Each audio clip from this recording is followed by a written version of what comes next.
Hi friends, அனைவருக்கும் வணக்கம். இன்றைக்கி நம்ம என்ன வீடியோ பார்க்க போகிறோன்னா, இந்த ஒரு மசாலா தாங்க எங்கள் வீட்டில் வைக்கிற முக்கால்வாசி குழம்புக்கும் சரி, கூட்டுக்கும் சரி, பொரியலுக்கும் சரி சுவையை கூட்டுது அப்படிங்கிறதாங்க உண்மை.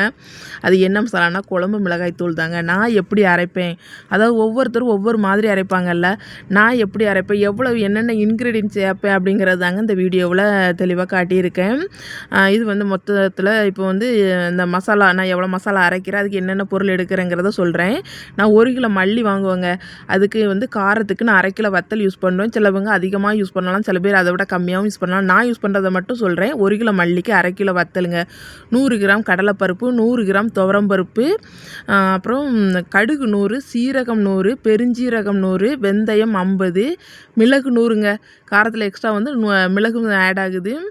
அப்புறம் மஞ்சள் வந்து நான் கொஞ்சம் கலர், எங்களை மசாலா வந்து கலர் தூக்கலாக இருக்கும். நான் 150 கிராம் மஞ்சள், விரலி மஞ்சள் சேர்ப்பாங்க. அதே போல் 100 கிராம் அளவுக்கு அரிசிங்க, அதாவது புழுங்கல் அரிசி அது வந்து வறுத்து சேர்ப்பேன். அதுக்கப்புறம் காயம், கட்டி காயம் இருக்குது பார்த்திங்களா, அது வந்து 50 கிராம் சேர்ப்பாங்க.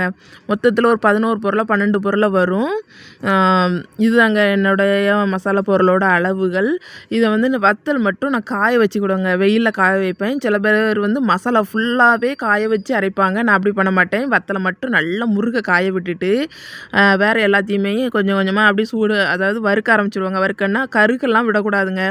நமக்கு ஓரளவுக்கு நமக்கு வறுக்க பக்குவம் தெரியும் அப்படின்னா பிரச்சனை கிடையாதுங்க. இல்லை அப்படின்னா என்ன பண்ணணும் அப்படின்னு பார்த்தீங்கன்னா, அந்த மசாலா பொருள் இருக்குது பார்த்தீங்களா, நம்ம சிம்மில் வச்சுட்டு, அதாவது நல்ல சூடு, நம்ம கை வச்சு தெரியும், நம்ம கை பொறுக்கிற அளவுக்கு, அதாவது ஒரு வித சூடு வரும் பார்த்தீங்களா, அந்த சூடு வர அளவுக்கு நீங்கள் பாருங்க. ஒரு சிலது மனம் வரும், அந்த மணத்தை வச்சு கண்டுபிடிச்சிடலாம். அந்த மாதிரி வறுத்துட்டு ஒவ்வொன்றா பாருங்க. அது வந்து மற்ற பொருள்லாம் வறுக்கிறதுக்கு ஈஸி தாங்க. ஆனால் இந்த மல்லி வறுக்கும் போது கொஞ்சம் அதிகமாக இருக்குமா குவான்டிட்டி, அது வறுக்க கொஞ்சம் கஷ்டமாக தெரியும். அதே போல் கடலைப்பருப்பு, துவரம்பருப்பு வறுக்கிறது கொஞ்சம் டைம் எடுக்கும்.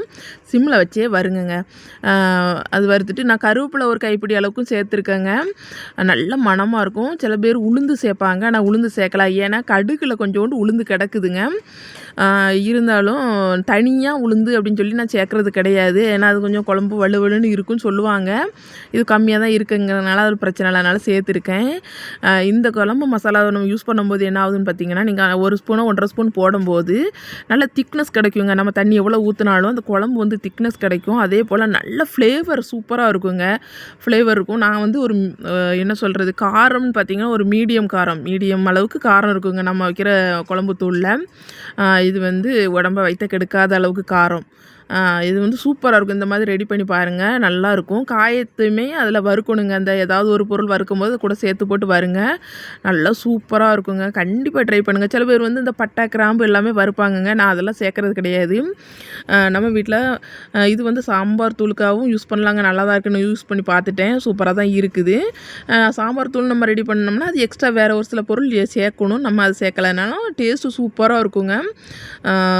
மீன் குழம்புக்கு, கருவாட்டு குழம்புக்கு அதெல்லாம் அப்படியே போட்டுருவாங்க. அதே போல் சிக்கன் குழம்புக்கு இந்த மசாலா கண்டிப்பாக சேர்ப்பேன். கூட வந்து நான் ஆச்சி சிக்கன் குழம்பு தூள் சேர்ப்பேங்க.